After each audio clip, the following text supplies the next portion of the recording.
Welcome to Making Change Radio here on Radio Fairfax. I'm your host, Catherine Reed, and joining me tonight is Jane Collins. She is the founder and executive director of HEARD, H-E-A-R-D, and it's an arts program committed to telling silent stories. Jane, thank you so much for taking time to be here with us tonight. Thank you, Catherine. It's good to see you again. I know. So we did a show for Your Need to Know, probably over a year ago, certainly pre-pandemic. And I got your newsletter, which, as it turns out, is a fairly new thing you're doing. And that newsletter prompted me to go, holy moly, we have not heard from Jane in a while, to find out more about what your organization is doing. So let's help our listeners to understand sort of the genesis of HEARD. And let's start by talking about your background, which is very interesting. How, what you have done in your past life and the journey that you made to get here. Yeah, I know you have 27 minutes for this show, right? So I'm going to talk as fast as I can. This is my second half life. And that is actually, I think, important to the listening audience because what I've created is something that could be replicated in any community anywhere, and I'm hoping people will. My first life, my first career, I was in the U.S. Air Force. I retired in 2009. And in my second half, and there was work in between and some consulting and contracting and things, but I created this nonprofit. We actually just got our 501c3 status in 2019. And our mission is to, as you said, let me go back a little bit. It's called HEARD, but our subtitle is an arts program for silent stories because everyone deserves to be heard. And what I do is through this, and I am a one-woman show with a lot of help, I contract with local artists because, as you know, it's very important to me that artists be paid to bring art and create the life skills that come with art to people in need. It was when I talked to you last, it was actually November 23rd of 2019. I actually watched it on YouTube right before this call.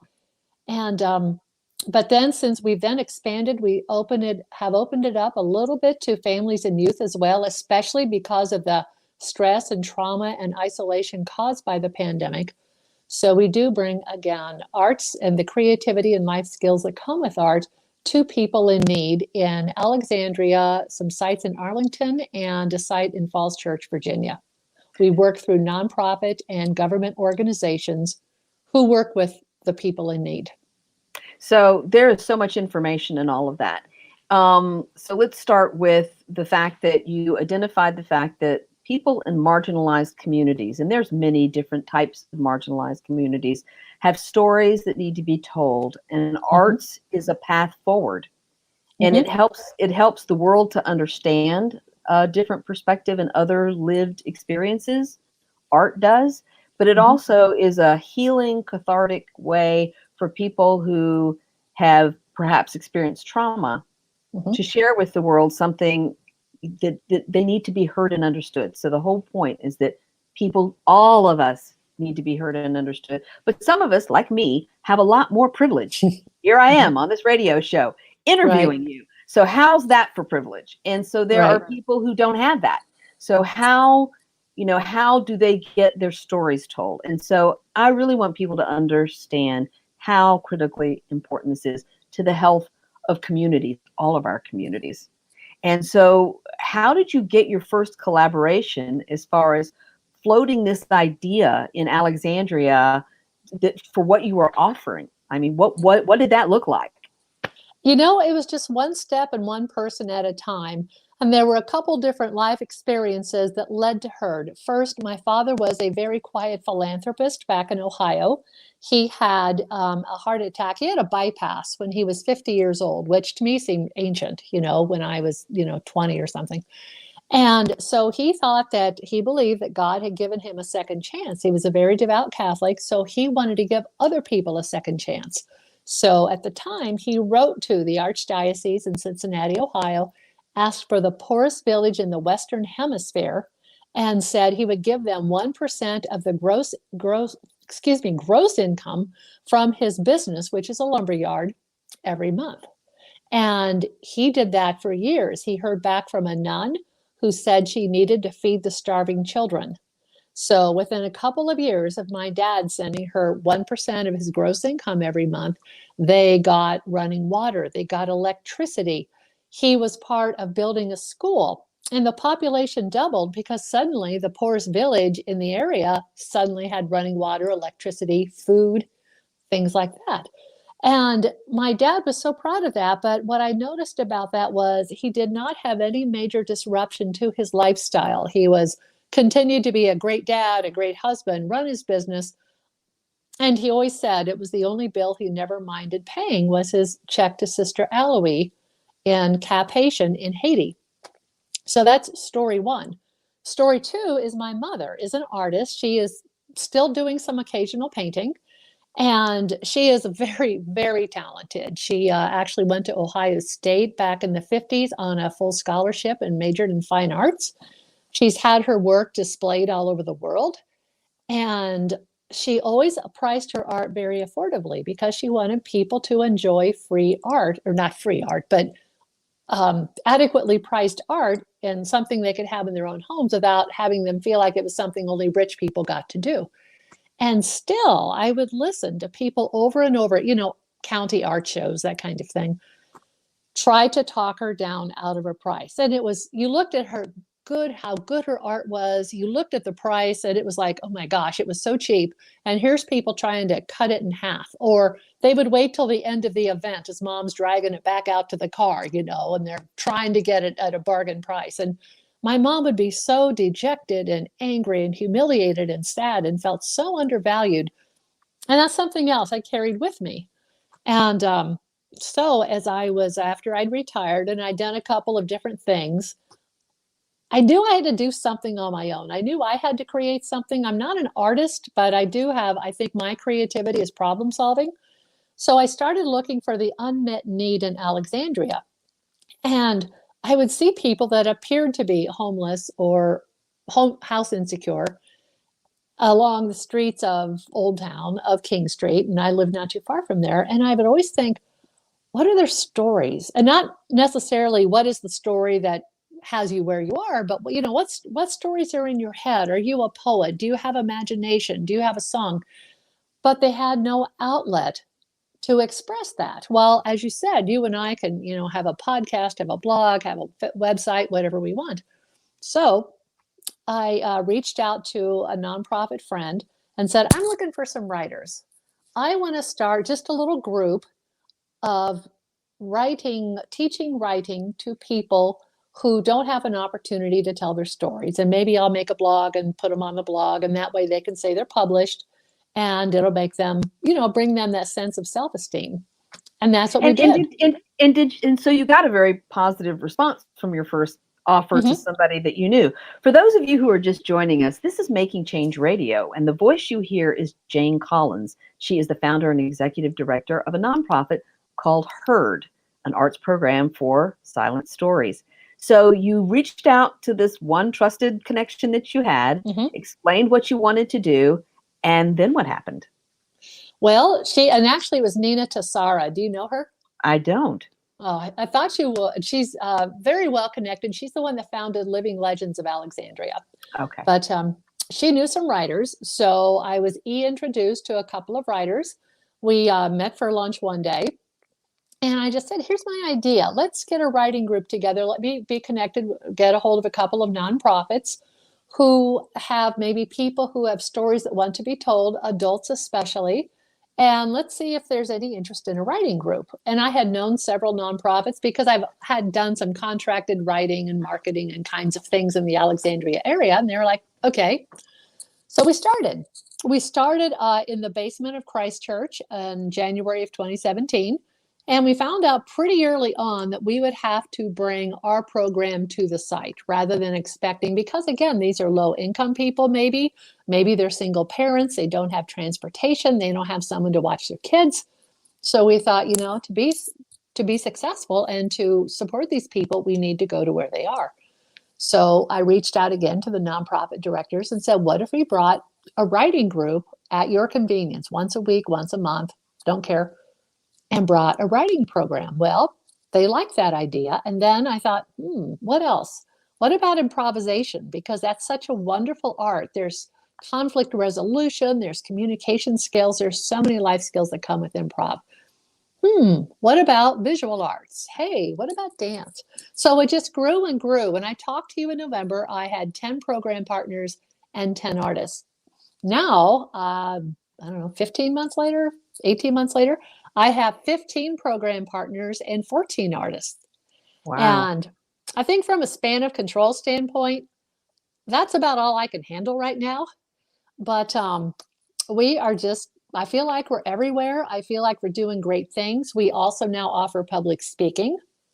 I noticed that on your website, you've got somebody who does public speaking. So important, because so often when, and I'll just say for instance, from a legislative standpoint, you know, when you want to impact good legislation, often you want to hear from people who are part of a community, who need better resources or better regulations. And so they're asked to testify in front of a committee.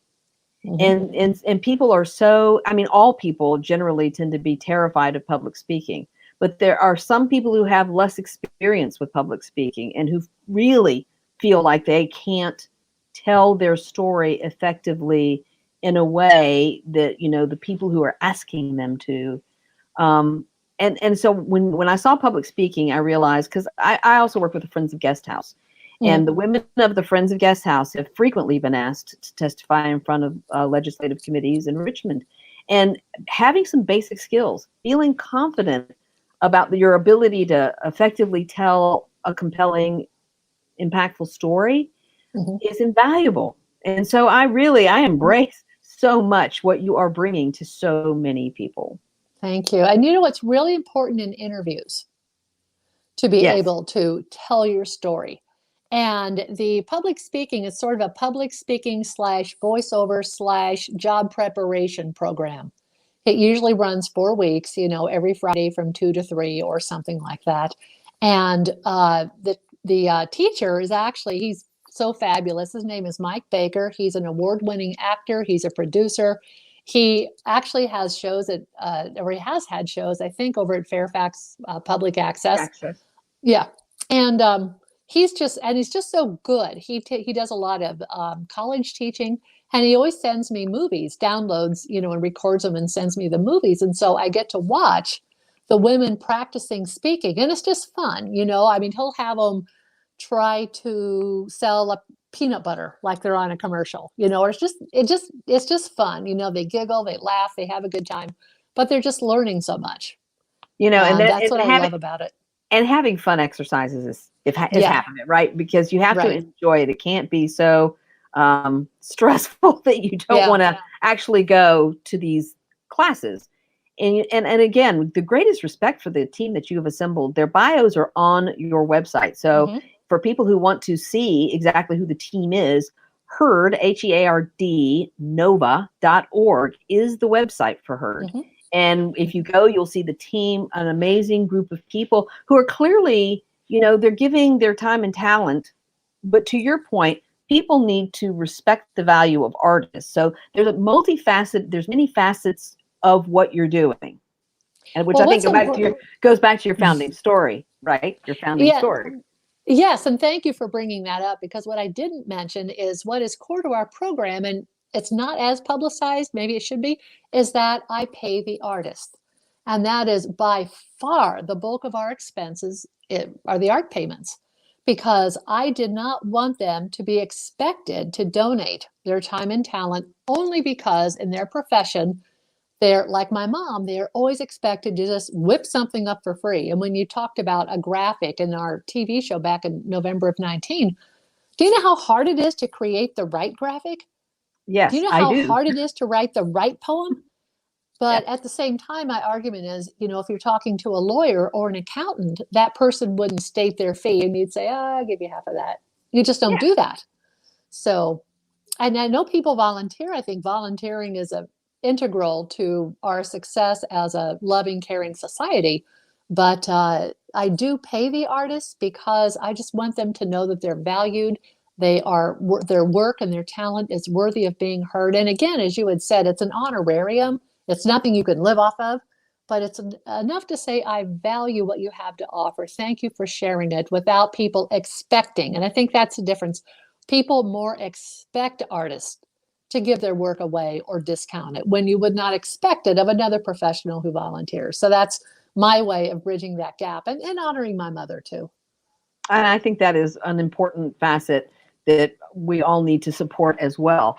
For those of you who are just joining us, this is Making Change Radio here on Radio Fairfax.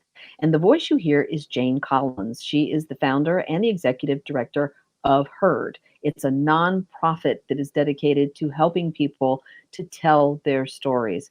And so you mentioned a little about, you have visual artists, you have creative writers, you have Mike Baker, who is doing voiceover and public speaking. You've got people doing dance. I do. You've got people doing acting. I mean, like I said, your team is so impressive.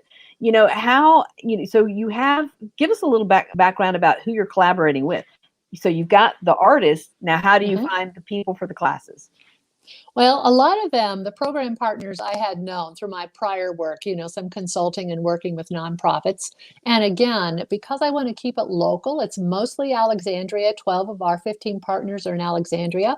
The two in Arlington are the Arlington County Detention Center, and a newer partner is Doorways, which helps battered spouses. It's a domestic violence shelter, and Computer Corps, which is in Falls Church. Yes, I know them.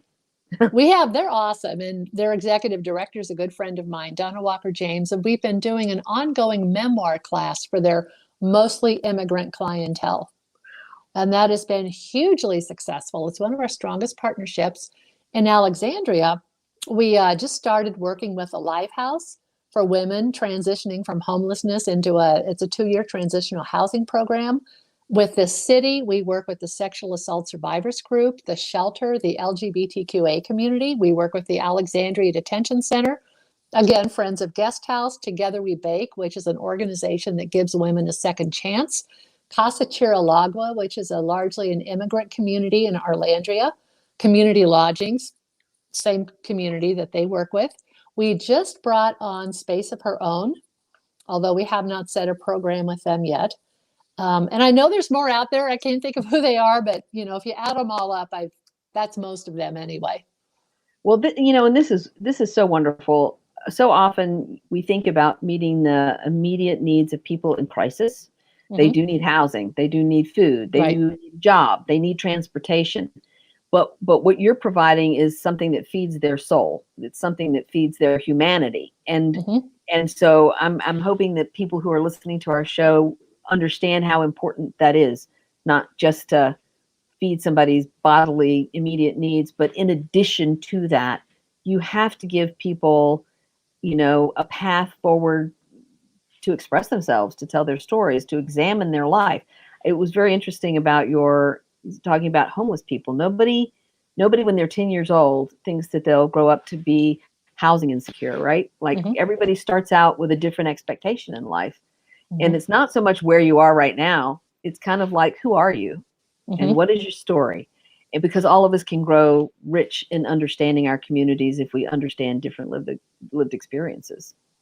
And I think a lot of what our clients like about our class is it's fun and they get to relax. In some of the places we work where it's more residential and structured, like the detention centers, like Guest House, the Northern Virginia Juvenile Detention Center is another place where we work. And I'll use Guest House as an example. In residential programs sometimes, or in detention centers, there is, training. There is, job training. There's maybe Alcohol Anonymous, Narcotics Anonymous, those kinds of things. But a lot of them, and I've talked to the directors about this, so I don't want to speak out of turn, but sometimes there's this shadow of, you did something wrong, now you have to get it right, that kind of thing. And we don't do that. Whatever they create, they create. Whatever they write, they write. There's no judging. There's no correcting. It is your story to be told, whether you express it visually, through dance, through poetry. We just started a spoken word program, and that guy has been phenomenal. and Wow. highly received. So whatever you come up with is perfect. And we've had some of our clients express how much that meant, that after, maybe a couple hours or a couple of days of, you need to correct this, correct this, correct this, correct this. While that may be true, now they get to just have some art and have fun without this feeling that, oh, you didn't do this quite right. Here's how to make it better. You bring up something when you say spoken word. I think there are certain circles where if you said that, maybe everybody wouldn't know what you meant. But after Amanda Gorman did her poem on Wasn't she Inauguration Day, powerful? she was. Yeah. And so much of that, the foundation of it was not just writing a poem that she spoke. There was a lot of elements of spoken word and performing it. Yes. And so, whereas people may not have understood what is spoken word, what does that mean? It's kind of like if you saw Amanda Gorman do the poem at the inauguration, you understand this certain kind of art.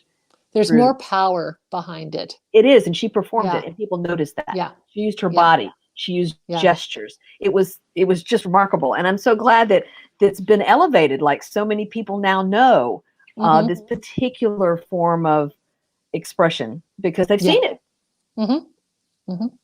So let me ask you this: when you've got, especially young people, let's talk just a minute, because I know most of the people you work with are adults, but you did mention the juvenile detention center.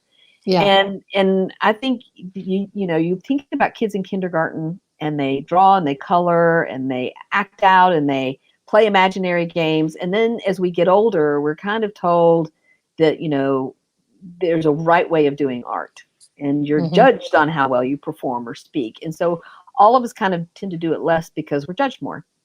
So what do you find in the juvenile detention center? Is there more, do you find more openness among young people, or are they more, feeling like they're going to be criticized in their art? I'm just kind of curious about that. Most of what we have offered at the Juvenile Detention Center has been improvisation, and we've also offered visual arts and some creative writing. I can speak more to the improvisation because we've been doing that. We've suspended it now, but we're going to go back to doing it. And of course, as you can imagine, having to go virtual has been quite the challenge.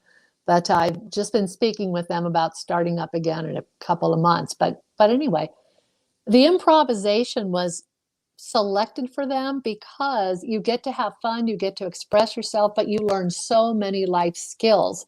And the director of programming told me once that the only time she hears those kids laugh is when they have improv. And Keely Kirk, who teaches improv, she's professional. She performed with Second City. She's performed in Miami, the second largest improv outlet in the country. And she has her own improv, corporate business. She is phenomenal. And she'll play these games with them. And then the director tells me that she'll hear the kids talking about, I can't wait to play this game when my family comes to visit me. I've been there where the guards have come in and the guards have played games with them. And so it just lets them see their guards, the human side of being a guard there. The guards are laughing, the kids are laughing. And of course, there's challenges. You have kids. I remember one time I went in there as we were waiting to be let in because, there's guards and security and all kinds of things before you go in there. The door opened and in comes a kid in handcuffs, which was also chained around his ankles. That kid shows up 10 minutes later to our improv class. So I don't know what he had done, but he was in our improv class. He didn't participate a lot, but he watched respectfully, which is always an option for them. But you do what you can. Yeah. You do what you can. That is very wow. So for those of you who are just joining us, this is Making Change Radio here on Radio Fairfax. And the voice you're hearing is Jane Collins, who is the founder and executive director of HERD, which works with many collaborative nonprofits in the Alexandria area. So in the second half of our radio show, Joan, I do want to talk about what the post-pandemic world, the pandemic world, the post-pandemic world looks like, because I know you've had to pivot. Everyone's had to pivot. But I do want people to have, sort of an idea. The improv is so important because it's like yes and. In improv is like there's no wrong, there's just and. Somebody starts somewhere And Right. I love that as a sort of an internal way of looking at life. Like Mhm. it's just and where you are now and also helping people to understand that all of us have inherent dignity and value, no matter what Mhm. we've done or where we Mhm. are right now, is that every human being is inherently, worthy of dignity, respect, and they are a valuable member of our communities. So visual art, where do you Mhm. go with the visual art? How does that look for some of your program participants? That is one of our most powerful programs, and we are just so incredibly grateful to have Sharmila Karamchandani on our team. She was born to do this kind of work. And no kidding, I have seen her make art projects out of the inside of business envelopes. She is that gifted. But what she does is the art that she does, and again, I'm very conscious about saying we are not therapists. We are not there to fix people, heal people, train people. We're just there to let them create. That said, of course, anytime you express yourself, there is a healing that comes with it. So a lot of all of her projects are very, very empowering. And one of them, my favorites, is called Mask. And when you go on our website, herdnova.org, the first picture you're going to see is 5 or 6 women with paper masks. And what she'll have them do is there's actually 2 masks. The one that you show to the world, which is what you see on the outside, but then on the inside, you've made another mask, and that's the mask that you show yourself. Oh, wow. Another project she does is the superhero. And she asks the people she's working with to make their own superhero and infuse that person with special powers. What's powerful at the end of our classes is you always have that opportunity to share. For example, why is your mask this and that? Why did you make this superhero? And you never have to. You never, ever have to. But that's the time when everyone else in the group gets to know a little bit more about you. So there's the shared learning and the listening and the empathy. One of the more recent projects that just really broke her heart was a virtual class at Casa Chiralagua. It's with kids in grades 1 through 5. Most of them come from low income, mostly Spanish speaking families. And it was the superpower day. And she said one little girl, and this is after almost a year of pandemic, right? She made a superhero, and that person's job was to just say hello to people. I know. As we go to break, this is the kind of thing that I hope people will stay tuned in our second half of the radio show here on Making Change Radio on Radio Fairfax. We are Radio Fairfax. Hello, my name's Matthew Moore, the host of the Psychedelic Circus. The circus has moved. I'm on Sunday nights now from 6 to 8 p.m. Join me for the Psychedelic Circus, where the buzz can shake you clean.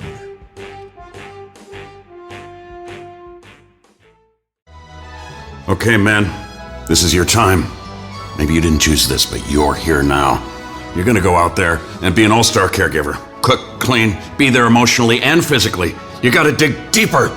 Drive them to physical therapy, doctor's appointments, because that's what caregivers do. Don't give up. Show the world that you're tougher than tough.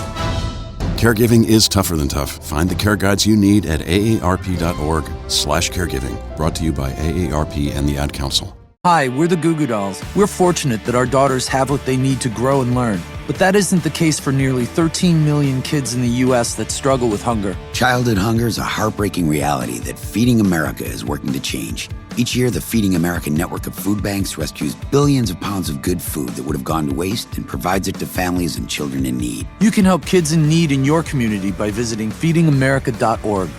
Brought to you by Feeding America and the Ad Council. If doctors told us that we'd made a breakthrough on COVID-19, we would rejoice. We'd feel hope that we could live our lives again, get back to work, back to doing what we want. Well, masks are a ticket to that freedom. We can help protect others and save lives by covering our noses and mouths, which is how the virus mainly spreads. Until there's a vaccine, grab the breakthrough that's already here. When we're out, it's masks on. A message to help keep you safe. Brought to you by the Ad Council.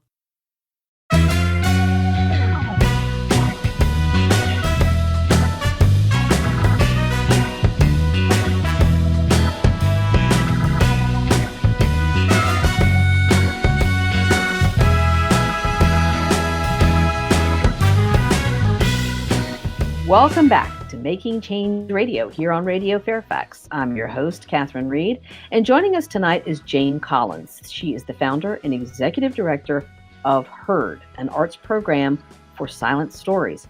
And she's given us wonderful examples of the many ways in which the artists that she works with have touched the lives of so many, the youngest, the older adult learners in these programs. But I really want to talk, Jane, about how the goal of HEARD is not to just continue to support the people in the greater Alexandria community, but now that you've got experience having developed and launched this program, this is something other communities can do on their own. And you've actually on your website laid out the 5 steps to creating a local program. So perhaps talk to our listeners about what it would look like if they are inspired to go out and bring what you've done to their own communities. Oh, thank you, Catherine. And yes, you can do this, and it's just not that hard. It's not a cakewalk, but if you want to do it, it can be done. And first, we have a downloadable guide. If you go to our website, heardnova.org, in the upper right, you'll see a button that says Get Involved. When you go on that page, there's a downloadable PDF, and it spells out the word local down the side. It's more of a focus. It's 5 steps to help focus how to do this. And this being, how can you use local artists to help local needs with local funds? And so very quickly, it's locate the unmet need in your community, obtain the artists that are available or the right kind of artists. C is to create a nonprofit or connect with an existing organization. And of course, there's more to all of this. Right. But it's just from a right. Big idea concept. Yes. Yes. A is ask for funding, and L is launch and go. I do want to say, you talked about connecting with a local existing organization. You do need to come with some kind of resource. And I'll say that because a lot of nonprofits, and even I've been that person, people come up with these great ideas for us to do, right? Right. But no resource, no money, no extra people. It's just, you should be doing this. Right. And that's not what this is about. This is, if you want to run this program, maybe another church, a nonprofit, somebody would be willing to take you in as a program. That way you get the administrative top cover, their insurance. It's actually called a fiscal agreement. There's a legal document that you sign. You may pay them a certain percentage, a relatively small amount of money for their time, because it will take a little time on their part, but you're going to be running that program. So that is easier on your end, of course, to do, or you can establish your own 501c3 as well. And really all you have to do is go on Google and say how to start a 501c3. You start in your state, actually, and go from there. Both can be done. But I say, especially in our work where we're working with at-risk populations, you do need liability insurance. You do need some coverage. And at least in Virginia, you're not able to get that unless you are some kind of entity. So that's what led us to become our own 501c3. Right. And there's a lot to that. There's, one of the things in your 5 steps is identifying this unmet need. Mm-hmm. Or, and so identifying an unmet need, there's many, or I sit on the board of Bright Paths, for instance, and we serve, working families, low-income working families here in Fairfax County. But it's not, this program wouldn't be one of our core missions. And that's a lot of the pushback that you get from nonprofits, like, this is not our core mission. So to your point, you have to show up saying, I have people, I have a source of funding, or I have a place where we can hold it, or we have people available to take it to where the clients you are serving are already living or working, or, So I think all of those are important elements, but it's very doable because again, nonprofits who do human services particularly are meeting the physical needs of people who need to stay in their homes and have adequate food and keep the lights on and, make sure their kids are in school. But this element, HEARD, what HEARD is doing is also important. And so I hope people listening will go to your website, take a look at this, and then think who they know. Like, that's what you did, right? Like, you're like, I have this idea, and who do I know? Yes, I looked at it. I took about a year. interviewing, talking to different nonprofit directors, because I knew a lot of them anyway. I had a good idea of the nonprofit and the government work and who was being served in Alexandria. And I wanted to start my own thing. I just knew that's what I had to do. But to your point, I didn't want to replicate anything that already existed. I mean, why would I do that?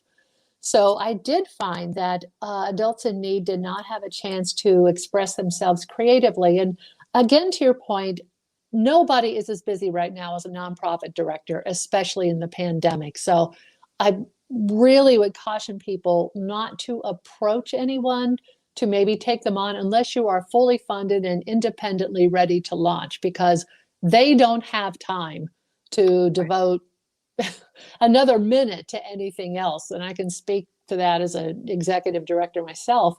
But if you come with the program ready to go, you just need the top cover, a little bit of maybe admin help, you may find somebody who will take that on. In my hometown, after I explained the model to them a couple of years ago, they did launch something. And I think it was a church that took that on as a mission. So it was just something they did to expand. It expanded what they were already doing. And again, I'm probably fairly big, but it could be anything. It could be just getting a bunch of knitters and teaching knitting to people in recovery, anything like that. So just, it's like, how can you get X plus Y equals Z? How can you just, what's the artists? Who are the artists in the community? Who is the need? How can you put those two together to make the whole community stronger? Right. So you become the convening Yes. the convening link. So you found Yes. the need, you found the artist, and you are going to convene how you're going to bring those two things together. So important. For those of you who are just joining us, you're listening to Making Change Radio here on Radio Fairfax. I'm your host, Catherine Reed, and we're talking with Jane Collins, who is the founder and executive director of HEARD, an arts program for silent stories. I want to talk a little bit about the pandemic. Obviously, I work with nonprofits that have had to pivot. I work with Grand Involved. We put retired seniors into the classrooms of Title I elementary schools in Fairfax County. We are now putting virtual volunteers into virtual classrooms. And that has been a heavy lift for so many nonprofits to figure out what to do in the virtual world. So how did you pivot in the last year? Well, I first went into denial and I just put my head down and thought, I'll wait 2 months and it'll all go away. And that didn't happen. We had our last virtual class on March 23rd. And it became obvious very quickly that if we wanted to continue, we needed to figure out Zoom. So since everybody else was getting on Zoom anyway, I just re-engaged with our partners. We were pretty seamless. I mean, there's always those nightmare stories of the first couple times and, the audio goes out and, all those stories, just like everybody else. Just like everybody else. Oh, yeah. It was as painful as anybody else's. But we did it. We made it work. And all of our classes, in fact, we had more classes last year than the year before. When we started in 2017, we had 107 classes. The end of 2019, we had 176 classes. By the end of 2020, we had 207. I was shocked. I'm like, how did that happen? But it goes to show the need for people feeling isolated, needing to be engaged.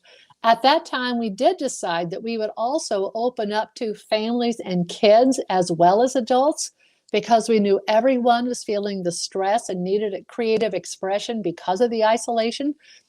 So we had dance parties with families, virtual dance parties, obviously. Again, we always say, what do you need? And we will provide it. And that's what we continue to do.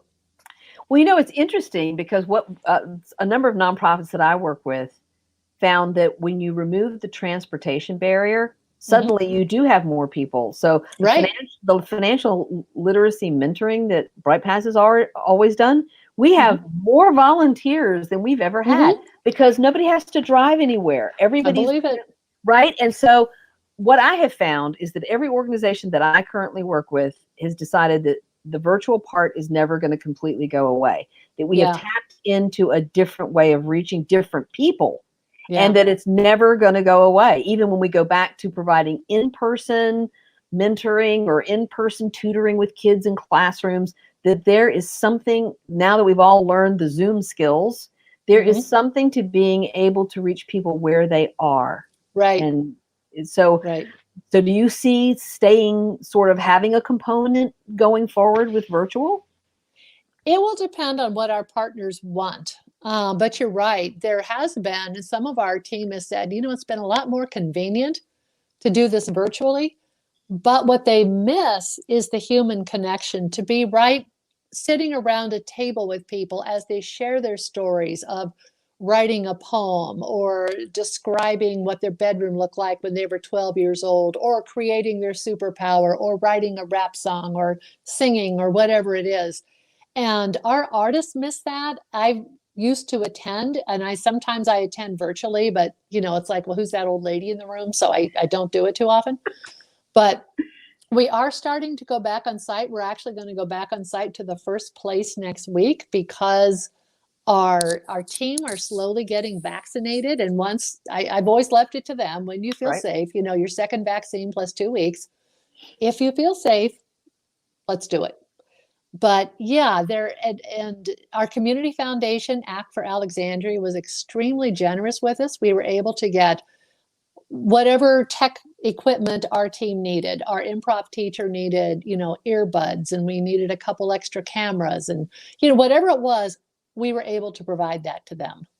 So, and that made a tremendous difference for our team as well, to have the right tools to be able to teach a class without, feeling hoarse or feeling like they're screaming, or, having to position their iPhone in some funny way as a second camera. Yeah, I think we've seen all of that. We've all done it, right? It's like the tech, but the interesting thing is even watching broadcast news shows where, these anchors are interviewing people in their houses, and like, we've all seen each other's houses now, which is the other part, kind of the crazy thing about this. I say that, there should be a hashtag, my pandemic life. Yeah. Talk about an art show, right? A multimedia art show is like my pandemic life.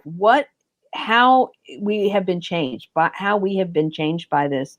There have been terrible things, but there have been wonderful things. And the fact that news organizations were able to continue to broadcast on air in a way they never considered. And it's like, we can bring you the news. Look at us doing this. Even though people's dogs and kids got involved and their phones went off and they were on mute and they dropped the line, it's kind of like, but now that's okay. That kind of imperfection we have come to embrace as, guess what?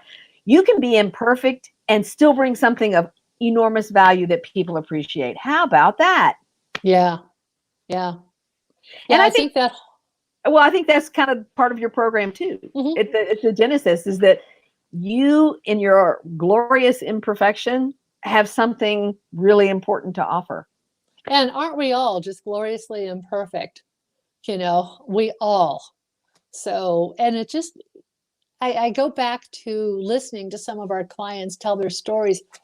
They have such incredible stories to tell. And what always gets me is in our writing programs, so many of them have a deep commitment to their faith beliefs. And they have that huge just belief and love for God or whoever their deity is. And I just find that so compelling and so inspiring. I have to tell you, I'm listening to Cicely Tyson's autobiography. Really? Yes. Yeah. Just As I Am. And I'm listening to it because somebody recommended, because you actually hear her voice. She did an interview with Gayle King about her book. Her book launched on Tuesday and she died on Thursday at 96. But she had a tremendous faith. And she talks about how in her long life, she never wrote a book because she didn't have anything to say. People say, you should write a book. And she's like, well, I'm not going to write a book because I don't have anything to say. And then finally, here at the age of 95, she decided she did have something to say. And listening to her talk about her life, listening to her tie it back to what's happening today as an artist too. She goes, Black women artists, we were always at the bottom. I mean, listening to just listening to her life story. And to your point, everybody's got an interesting life story. You don't have to be Cicely Tyson to have an interesting life story, but listening to people's life stories really brings home the elements of shared humanity.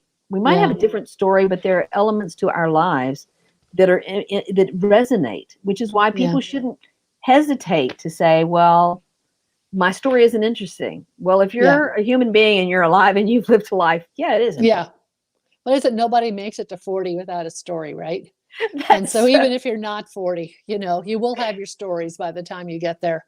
Absolutely. And for those of you who are just joining us, this is Making Change Radio. I'm your host, Catherine Reed, and you're listening to the voice of Jane Collins, who is the founder and executive director of HEARD, an arts program for silent stories.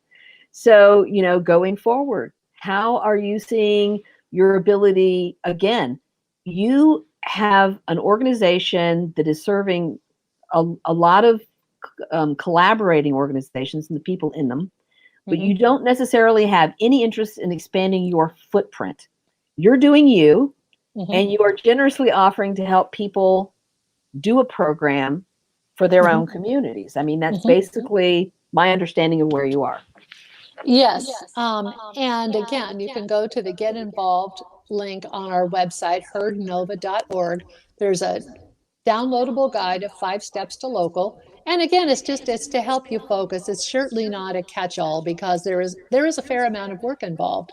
But I will help you. I'm also a trained coach.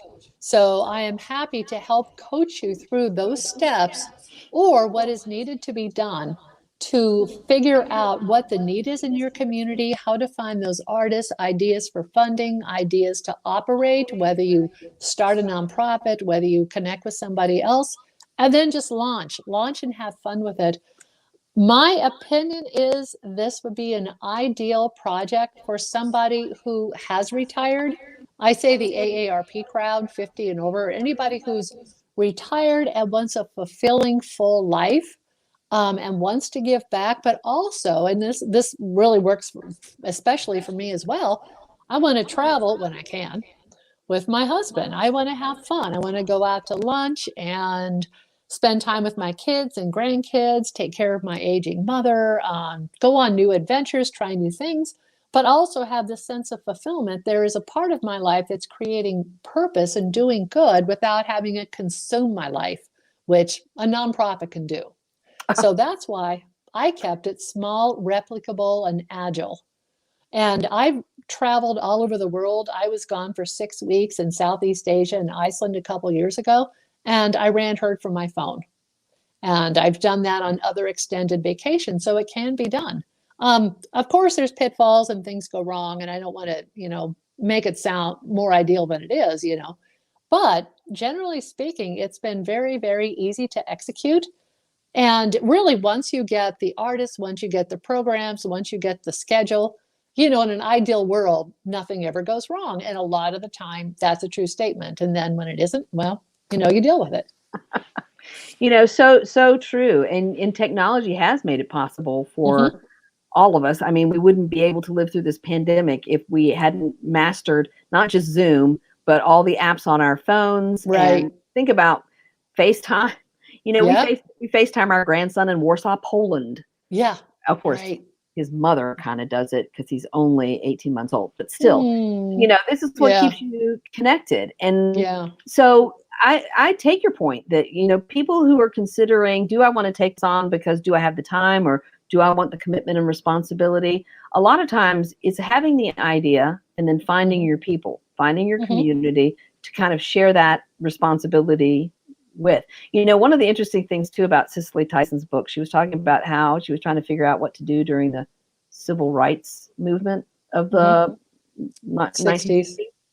And she was talking about how her good friend Arthur Mitchell, who was a dancer, were trying to figure out what they could do because marching in picket lines and, going down south didn't seem like the right thing to do. And so born from this idea of what can we do, they founded the Dance Theater of Harlem.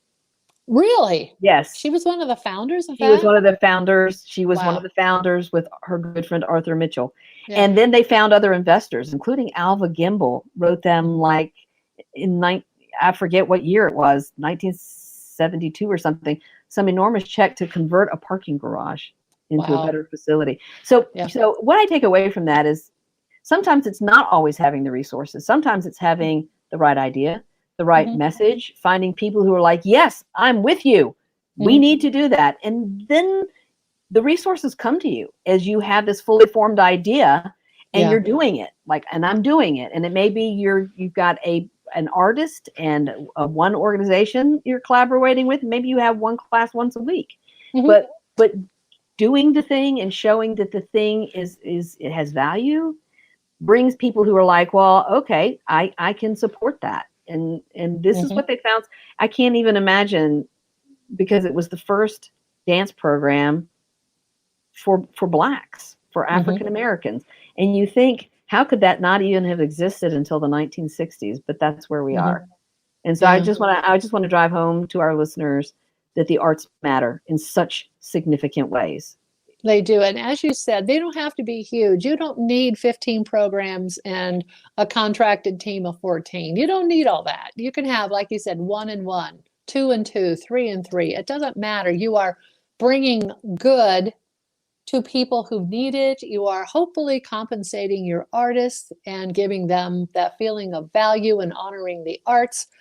And you're just, you have that own feeling of feeling like you're doing some good. And there's study after study that shows that people, all you have to do is ask. People want to help. How many times have you heard of people, 50 and over, 60 and over, who maybe have retired, maybe financially they're set, their health is good, and they're they have no purpose, or they're looking for purpose and they're searching to feel purpose somewhere. And so this offers that.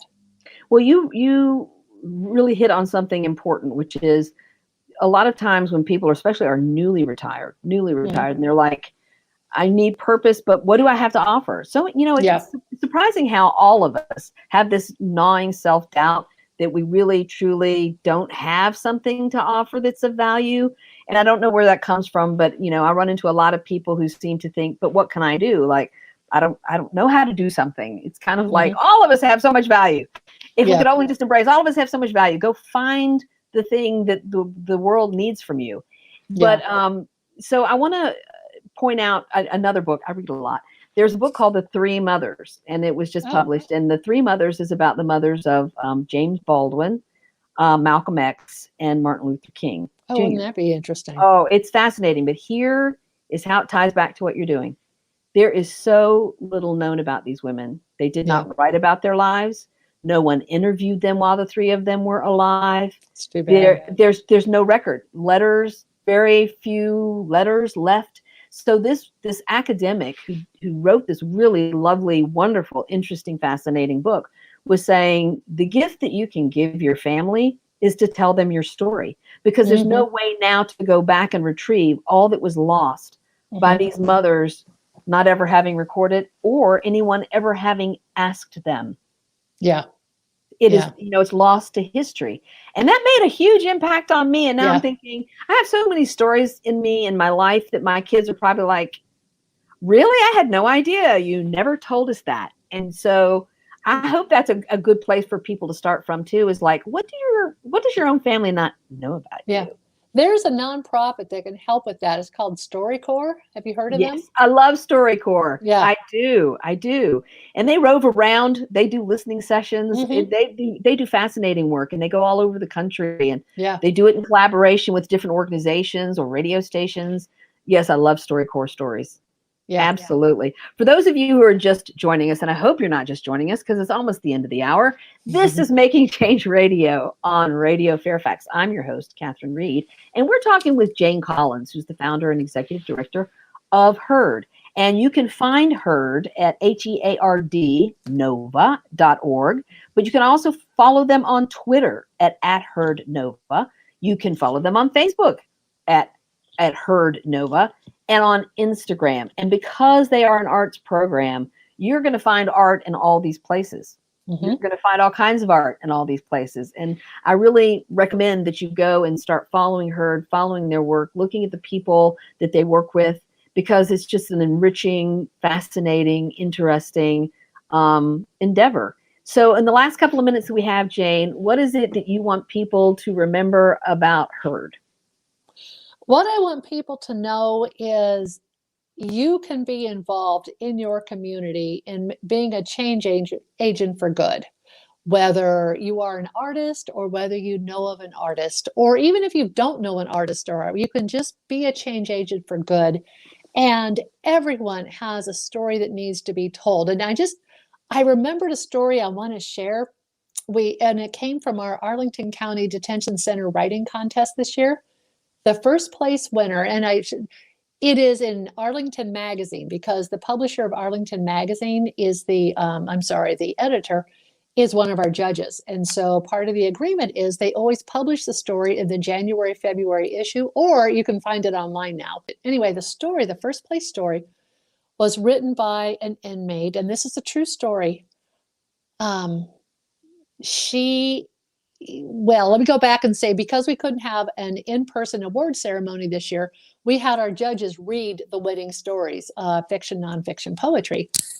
Her story of nonfiction was so compelling, but so terrifying that we actually went to her the day of and said, okay, you won, but we act surprised. But do your story read aloud over the PA system in the detention center, and it will be on a loop. People will hear it all day. Do you want people to know your story? And she said, yes. And so this is an example of how people want to be heard. Her story is this. She talks about coming home from school when she is 6 years old. She's from 5 generations of addicts. And her mother, she saw her sister, who was a little older. Her sister was cowering. Her mother called her in the back bedroom and says, Mommy, honey, Mommy needs you to do something. The mother was on her knees, and there were 2 men with a gun.